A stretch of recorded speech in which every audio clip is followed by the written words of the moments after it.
Hey folks, this is the gear for today. Continuing on using the Personna Comfort Coated Blade, and I think this is the same as the Lab Blues from them, a popular blade among different shaving communities out there. And we're going to keep on going with the same brush, the Zenith B35, and it's the custom one for the Reddit group that I'm a part of. And then new stuff today that I haven't used this soap before, and I haven't used this Razorock Game Changer 84 gap in a while. The soap is Moon Soaps, and it's the Amaretto, obviously. And I haven't tried this one out from the tub. I think I may have tried a little smush that somebody sent me. But I generally like the smell of Amaretto, and I can't remember how Moon soaps treated me in the past in terms of whether I like the base or not. So that's partly why I'll be using it today. The brush has not had a long soak today, just 10 minutes, and it'll get a couple more minutes as I'm talking to you now and as I am getting everything ready, like loading the razor. This is the Italian Barber knurled handle. And I like it a lot. I think it looks nice. The knurling's not very aggressive. It doesn't eat away at your skin or anything like that. And it's a nice length and size and width. So I'm a big fan of it, and it's really cheap. I think I got these for like $5.99 or something because they regularly, or at least they used to, go on sale on Italian Barber. Sometimes Italian Barber, I think people have caught them taking negative reviews and deleting them, and so that's a little underhanded because that's not objective, is it? But they also have good good Nasset blade sales where you buy like $6 and you get 100 Nassets or something like that. So they're kind of like WCS, West Coast Shaving. I will buy there occasionally if they have a great sale, but I usually go for folks like Maggard or somebody like that. The Game Changer came out, and I picked it up because they called it the Game Changer because it was a stainless steel razor that was available at about a $50 price point. And before that, $100 or somewhere around there was what you would have to pay at the very start for a stainless steel razor. And while this one, I believe, deserves the title, the Game Changer, because of that very fact. It came in at a good price point, and it's a very good shaver. If I had this as my only razor, I really wouldn't be unhappy with the situation. But here's the catch. Here's the little twist. They debuted not the 84 gap, which is what this one is. It's a solid bar, by the way. It's not the jaws or the open comb. It's the solid bar. Hey, did I see a weird glint or reflection of a crooked blade?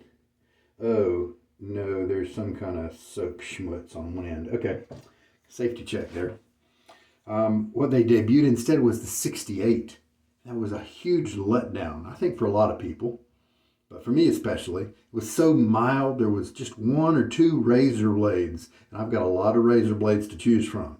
There were just one or two that worked well with it. It was so mild. In a way, that's great because there are people out there with such sensitive skin that they need that, and there are very few other razors out there that do that. The Feather ASD2 is similar in that regard. But then this one's cheaper than that, right? So this could be very good for, but that's not typical man. That's not typical humanity. And so it was a huge dud. I just had this Game Changer and it didn't do anything. For me at least. So I was disappointed. But then everything worked out once they brought out, and it took a few months for them to bring it out, the new higher gap, the 84 gap. All right, so this is what the Amaretto looks like, the Moon soaps there. And they have ingredients around the border here. You know, the typical things like castor oil, coconut oil, potassium hydroxide, glycerin, water. Oh, we do have some beef tallow. Okay, shea butter, almond oil, stearic acid. So a lot of typical ingredients. Nice scent, amaretto type scent. I like that. Not too much special. So, but I do like, one thing I like about Moon soaps, especially, is the graphics. Nice vintage, kind of modern but vintage look to it. Of course, that's a subjective thing, but I like it. Let me get my face wet, and I think we're ready to get started. About a 1-day growth today, and yep, about 17 minutes of soak time now that we've done some things. I got a little bit of a runny nose. Sorry about that. And so the brush has had a decent amount of time to absorb the water into these boar bristles. And this will be my third use, I'm pretty sure, of it. And there's a big difference between use 1 and use 2. And I'll bet we're going to keep increasing in comfort here. I didn't mind the shorter soak. When I break in a boar brush, I often soak for 45 minutes to an hour. So we'll call this one short at 17 minutes. I didn't mind that because I'm going to start treating mine with a hairdryer treatment after the shaves. Because so many other guys who went in and bought this same brush in this Reddit sub, they are just choosing to use it. And I think that's great. That's the safest way to go, in my opinion. And there are not too many guys at all doing like a hairdryer treatment. Now, I'm doing a special one recommended by USS SpongeBob, who's also a resident on that particular forum. And he is very careful to advise that this will be more effective than like a long soak. But also after the shave, you're shooting the medium strength hot air across the tips of the brush and not down into the center. And you're not getting the tips crispy. You're stopping beforehand, and that'll help to not cause damage to the tips because we're wanting to encourage the splitting, that kind of thing. All right, so let's load up. And yesterday I loaded for 1 minute on a Black Ship grooming soap. And boy, I had enough lather for 20 passes, and I'm not exaggerating. I really believe I could have done that many passes with what I had.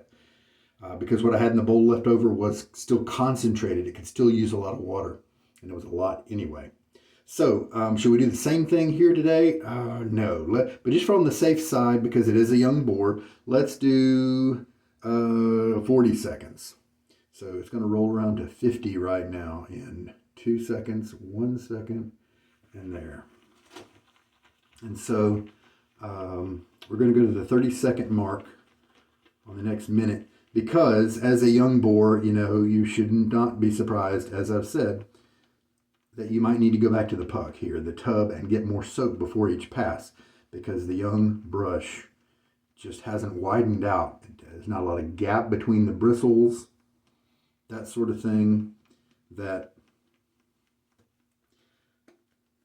I'm going to let a blob go down into the container there.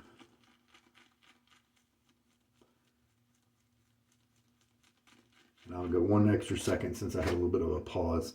So hopefully we have loaded enough soap to let the bowl be the reservoir that I go back and dip into before each pass if I need to.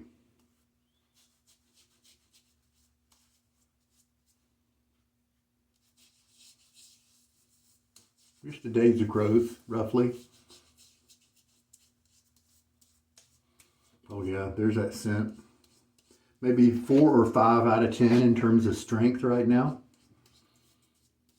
It's there. It's not overwhelming. It's enjoyable.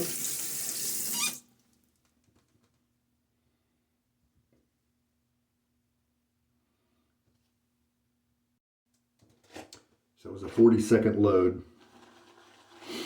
And let's see what happens here.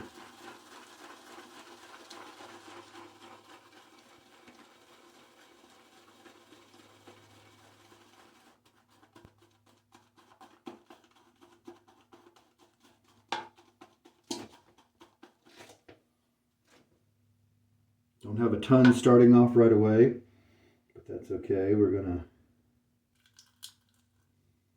to add water and see what happens. And I may go back to the tub, load for a little while longer if this doesn't look like it's going to give me a lot of lather.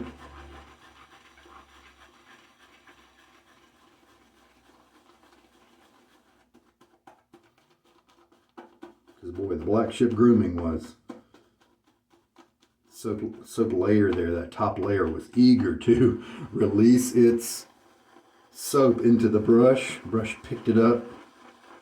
Yeah, what I'm seeing right now is kind of a normal amount of lather, and I think I may want just a little bit more since we are talking about a young bore brush. This may be enough to get the job done, but I kind of want to be a little bit excessive. So with this particular soap, looks like maybe 40 seconds wasn't quite enough. So I put a little bit more water on the brush.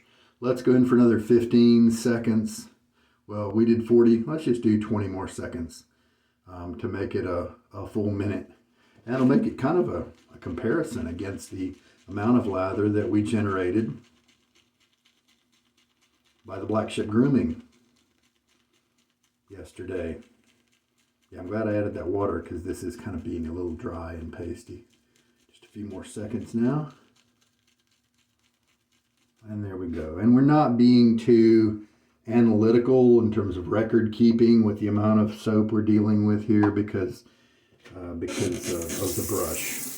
If there's a break-in period, kind of a Wild West kind of scenario, just don't worry about calculating things. Really, if you're new to this and you're analytical like me and you like data, I mean, record it, but don't, if you want, but don't expect anything because so many things are changing with the brush knot, and they're changing quickly that, you know, don't worry about the data. Trying to make it fit anything in the very beginning stages. Wait till you've got 25 uses or so on the brush. Now, there we go. That's better.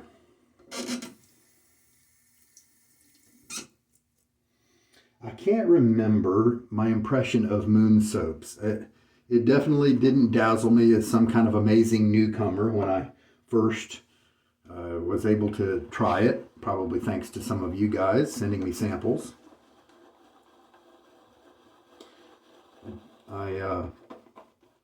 And so I can't remember, and so this will be a good reminder now. Hope they're still in business. Central Texas Soaps, I think, recently. I was told that they're out of business. So we, you know, with the soap makers coming and going, some of the smaller companies, they just do that. They try it for a while and through various reasons, they're not quite picked up by the masses. Sometimes that's a good thing because their products are inferior. Sometimes that's a bad thing because maybe they've got a great product and just not great marketing, or maybe their family falls on hard times and they're not able to produce it in adequate supply. You know, there's all kinds of reasons, as you know.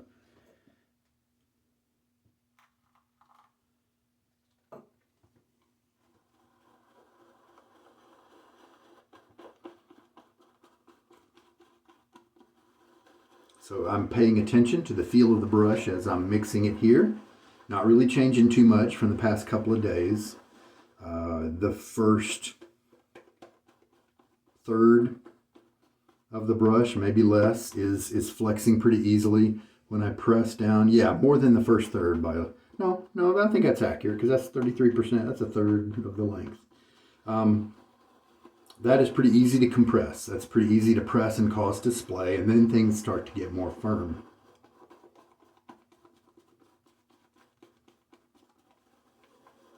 I do like the scent. I've got some tobacco floating around in the air, a little tobacco smoke from a Virginia tobacco. I didn't know there were all kinds of tobaccos. You know, there are the aromatics that can be very pleasant, like cherry and walnut, things like that. But then there are other ones that have different kinds of tobaccos. Some of them are quite harsh, the Periques and the Latakias. And I recently started trying Virginias, and they kind of have their own niche. And I'm smoking them in certain pipes, and that helps you to really ascertain the taste instead of flip-flopping around, at least with the Virginias. And so I'm discovering the sweetness that's kind of naturally there. With the aromatics, the sweetness is kind of artificially added with flavorings. At least for the most part. And so that's the scent, the Virginia scent. It's not quite as enjoyable for other people around you, you know, and so when I'm around other folks, I definitely will gravitate toward a nice pleasant cherry or something that, you know, is sweeter. Okay, the razor's been loaded. Put a little bit of water on my face here. And here comes the brush.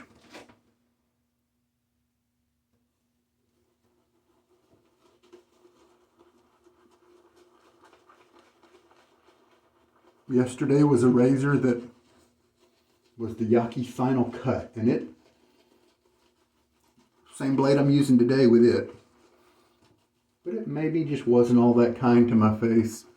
And then with this stiff brush, this stiff scrubby brush right now, relatively so, I did end up with a little tenderness by the end of the shave. Oh yeah, see, this is good. It's not too dry.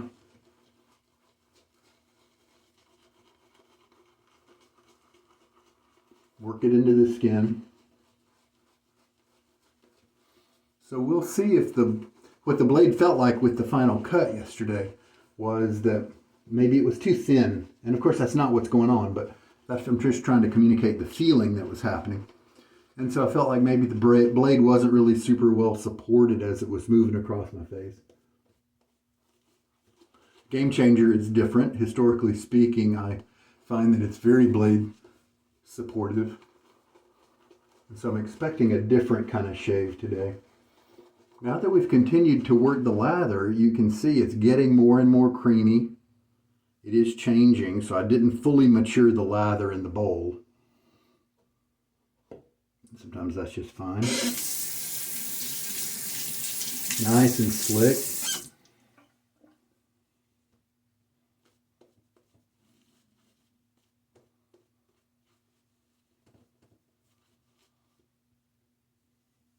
Pretty happy with that. And then as I add more water during the rinses with my face, I will watch and pay attention to this lather and watch it changing it a little bit less dry, a little bit more thin, but still maintaining that slickness is what I want. And so by the third pass, I think I may have it right where I want it, and I'll be able to really kind of check it out. In terms of the slickness, the way it feels, it's really pretty nice. Can't remember the price point of the Moon soaps. Sometimes you get there's definitely other makers out there who bring a new soap to the market. They charge you more for it than folks like Declaration Grooming and Barrister and Man and, you know, Sterling, that kind of thing. They charge you more, but then they don't deliver much else in terms of, you know, quality. And so I think that's a bad strategy for many new people. All right, with the grain on my face. Oh, see, that's nice. That's what I knew I was going to be getting. Just a very nice hold on the blade, consistent feel, moving through the stubble easily, no tugging. It's not smooth like butter, but it just gives a very pleasant, casual edge to it.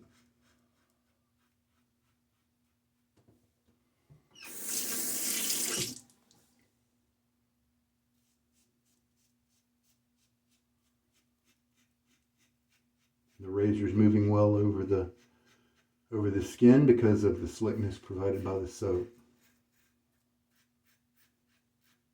When I move down here, I move away from with the grain down here, and now I'm doing a cross grain because, you know, things change around on the neck, you know. Now, some of you guys may have a neck that's very standard where the grain just kind of goes straight down, and then whatever you're doing on your cheeks is going to be similar to what you're doing on your neck. But I think most people aren't that way, right? It was a very luxurious pass because of the creaminess. It was decadent. I like my lathers really wet, and so my preference would be to keep going with a little bit more wetness. But a bunch of you guys out there, the lather as it exists before I pour this water in here, you guys would be really happy with it. So, looks like a good quality soap. I think I've got old school. Oh, you know what? Now that I say old school, I remember the problem I had with some of the moon soaps I tried out was the scent disappearing. I've got that tub of old school and it's barely scented at all. Don't know whether it belonged to a person before me who left the lid off all the time because they didn't want mold to grow on their soap. So I ended up getting kind of shafted in terms of the scent. The tips are moving around, but there is a good bit of scrub being provided, so I shouldn't be too aggressive with working the brush on my face here, or I'll stir up those same tenderness issues I got yesterday. But yesterday I attributed it to the razor blade in use in that particular razor. I don't need to lay it on this thick, but I've got a ton of lather to do it with, so I figure why not.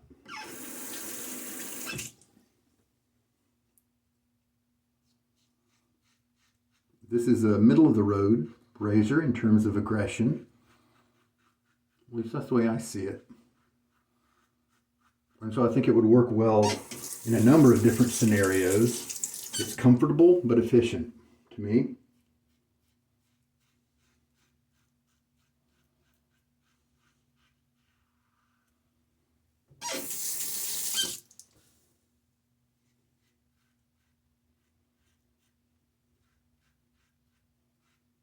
Right along your jawline can be a problem sometimes. And if you discover that that's the issue, I decided to be fat. So that means my jawline is not cut like a chisel, right? With a chisel. But if you do have a problem getting that ridge, because if you just do the ridge itself, then you are kind of touching the blade in one area. And so that's extra pressure. So you might get cuts along the corner of the ridge there. And so to address that, if you have an issue, is you can kind of tug your skin. I like to look up and away. You can move your jaw in different ways to try to change the way the skin flattens out. You can grab it and lift and do kind of the same thing. And the idea is if you move that ridge either up or down and then shave it when it's in that up or down position, it'll be in a more flat area. And then when it's returned back to the normal ridge position, now it's been shaved.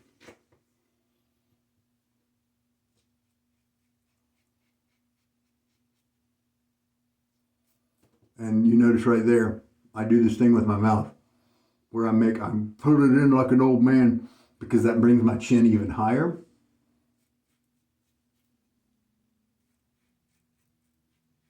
And that tightens up my skin well enough for a good shave.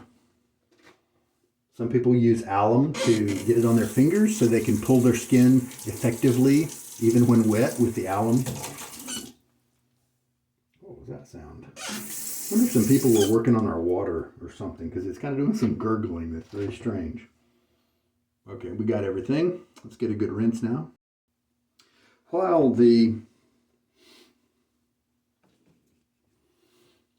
well, nope, I lost that sentence. Never mind that. The lather is doing exactly what I was telling you about. We're increasing the water, and so the luxuriousness and the creaminess of this particular pass was a little bit more wet than the first one, but still nicely creamy. Might be exactly kind of where I like mine, you know. Still got some luxury feel to it because of that creaminess, but still very, very slick. Got plenty of water in it, very wet. Charging up the brush now, kind of pressing down. And I'm still getting a little bit of the, might have to switch to a different blade, but at this point I'm kind of thinking it's the scrubbiness of the brush.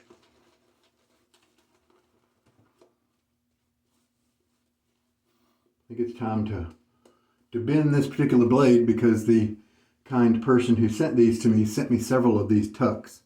So I think after, it may be on 10 uses by now. Maybe it's 8 or 9 though. Time to bend it. Start on the next one whenever I feel like it, but we'll switch to a different blade and see how the shaves go with this particular brush. Find a really smooth feeling blade to help the brush to not cause any brush burn.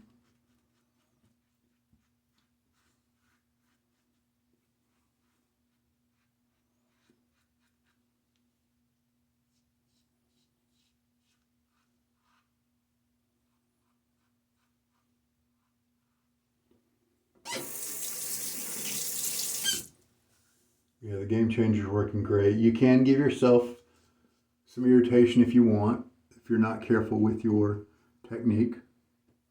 But in general, it's pretty easy to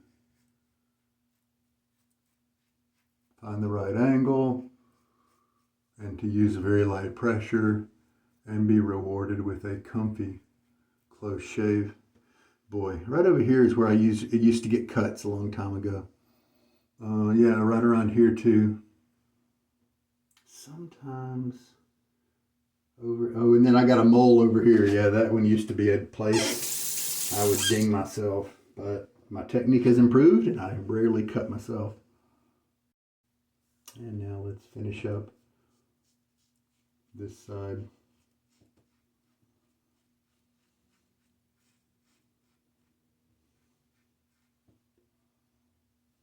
What kind of residual slickness do we have? You know, no, this is where I started, and we don't have a lot of residual slickness right there. Now, if I do take a few drops of water, put them over there, now it wakes it back up, you know. But that just tells you a little bit about the soap. It's got kind of a buttery kind of slickness, and so you need to wake it up with the water, at least in terms of this thinness that we have it after you're done shaving. And so that begs the issue, or that indicates that when you go back and shave over an area that you've already shaved, make sure you get some more lather, or you kind of wake it up with a little bit of water on your fingers. Then you'll be fine. A little bit more irritation today, now after a good rinse. Done with 3 passes, I think. And I hope it's just the razor, because I've never had that kind of irritation from the Game Changer. So I think it's, and when I say just the razor, I think it's the razor blade. That's what I should have said. We'll open that up, run some water through it, and then let it sit and dry and all that stuff. So Moon Soaps gave me a lather that I very much enjoyed today. The scent was not super intriguing, but enjoyable and pleasant in terms of the Amaretto. You definitely know what you're getting with that. It's not a twist on somebody's Amaretto. It's just a good Amaretto scent, at least that I can tell. And it was available throughout the whole shave.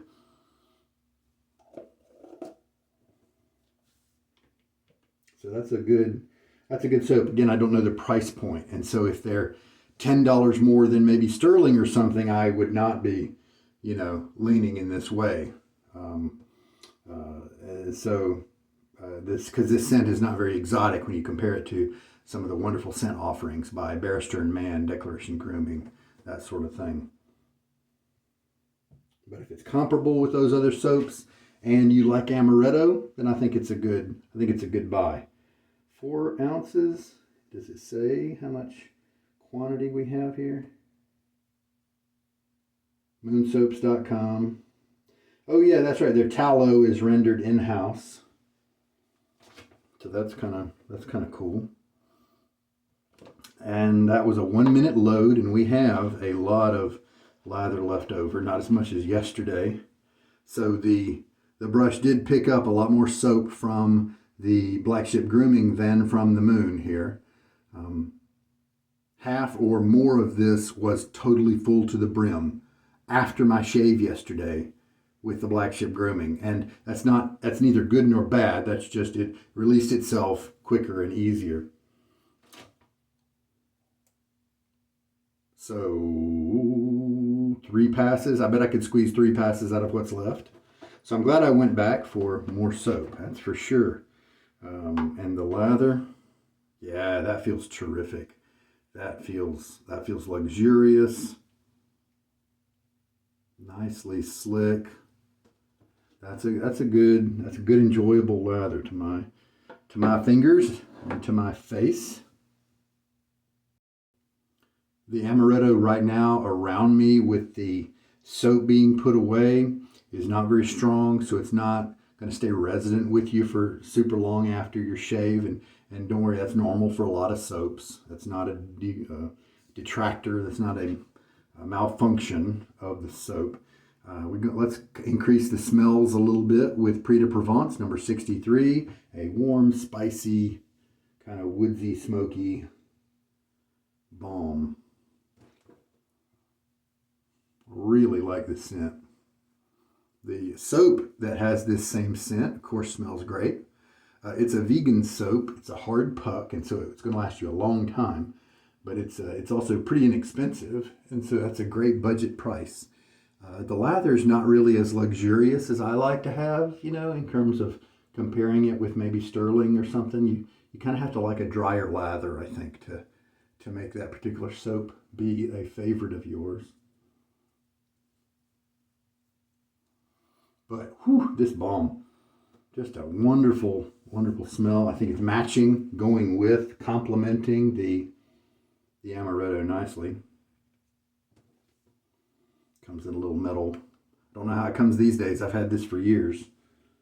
But a little toothpaste kind of style tube.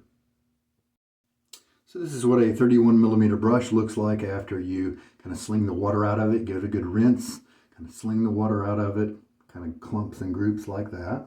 And I'm going to towel strop it behind me. And this is what it looks like after that. Now I'm going to go get the hairdryer. I have done a hairdryer video on my channel before. You can search for that if you want. But basically I'm going to tell you what I'm doing because you won't be able to hear me if I turn it on.